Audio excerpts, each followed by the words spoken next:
बार के मॉनसून ने देश में हर तरफ हाहाकार मचा दिया है। खासकर उत्तर भारत में बारिश की वजह से लोगों को कई तरह की दिक्कतों का सामना करना पड़ रहा है।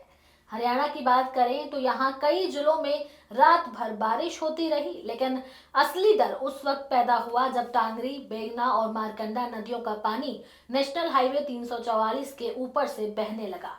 एक और जहां लोग घरों की छतों से देख रहे थे कि कैसे गाड़ियां बह रही हैं, खेत डूब रहे हैं और राहत की कोई गारंटी नहीं है, वहीं दूसरी ओर जनता की सुरक्षा की गारंटी लेने वाली सैनी सरकार बाढ़ से बचाव की तैयारी का दावा कर रही है।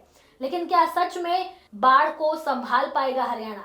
आज इस रिपोर्ट में हम आपको बताएंगे कि सरकार की तरफ से क्या तैयारी है और जमीन पर कहां तैयारी पूरी नहीं हुई। नमस्कार, आप देख रहे हैं न्यूज टाइम में आपके साथ तनु चतुर्वेदी। चलिए इस खबर को विस्तार से समझते हैं।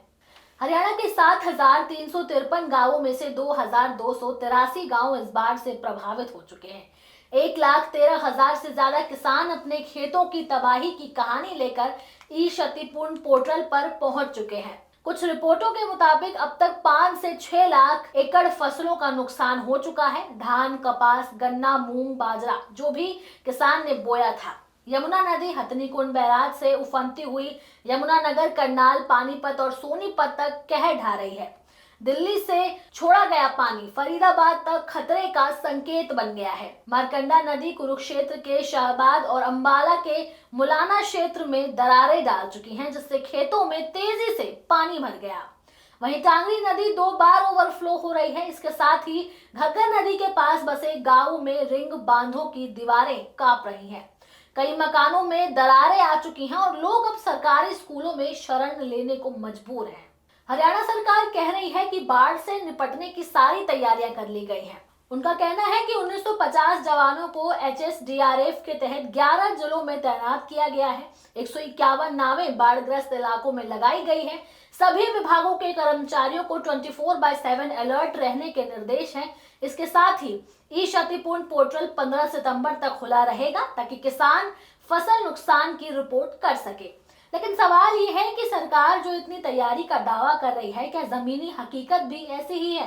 तैयारियों का तो दावा किया जा रहा है, लेकिन आज तक हरियाणा में कोई स्टेट फ्लड कंट्रोल सेंटर ही स्थापित नहीं हुआ है। ना ही कोई नोडल ऑफिसर नियुक्त किया गया है जो पूरे हालात पर निगरानी रख सके। सबसे चिंताजनक बात तो ये है कि अब तक NDRF या सेना के साथ कोई टाई अप नहीं किया गया है, जबकि ये सबसे जरूरी राहत एजेंसियां मानी जाती हैं। कई जगहों पर लोगों ने खुद नावों की व्यवस्था की, क्योंकि सरकारी नावें अब तक नहीं पहुंची। इसके साथ ही जल निकासी की कोई ठोस योजना नहीं बनी, इसलिए सिरसा जैसे जिलों में गांवों में पानी रुक गया और घरों में दरारें आने लगी। सरकार कह रही है कि फसल नुकसान का क्विक सर्वे होगा, लेकिन जिन किसानों की सारी मेहनत मिट्टी में मिल गई, उनके लिए ये सर्वे अभी तक आश्वासन से ज्यादा कुछ नहीं। 2023 में जब सरकार ने बाढ़ को सरकारी बाढ़ घोषित किया था, तब 6.62 लाख एकड़ फसल, 5,380 घर और 1.35 लाख किसान प्रभावित हुए थे।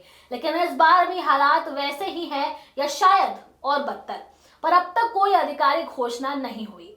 इस विषय पर राजस्व मंत्री विपुल गोयल का कहना है कि हम पूरी तैयारी में हैं। राहत, रेस्क्यू, समन्वय सब बेहतर है, पर जब गांव का रास्ता टूट जाता है, जब स्कूल राहत कैंप बन जाते हैं, जब किसान अपने ही खेत में नाव चलाने को मजबूर हो जाते हैं, तो ये बयान और सारे दावे फेल लगते हैं। हरियाणा के 2 गांव, एक कुरुक्षेत्र का आजमतपुर गांव और दूसरा सोनीपत का टोकी मनौली, दोनों गांवों का 3 दिन से एक तरह से बाहरी दुनिया से संपर्क कटा हुआ है। अजमतपुर के चारों तरफ से मारकंडा नदी का पानी है, वहीं टोकी मनौली यमुना के पानी से घिरा है। हरियाणा के लोग, खासकर ग्रामीण और किसान, अब सरकारी दावों से थक चुके हैं। उन्हें मदद नहीं, एक्शन चाहिए। हर साल बाढ़ आती है, हर साल नुकसान होता है, लेकिन हर बार तैयारी सिर्फ बातों तक सिमट कर रह जाती है।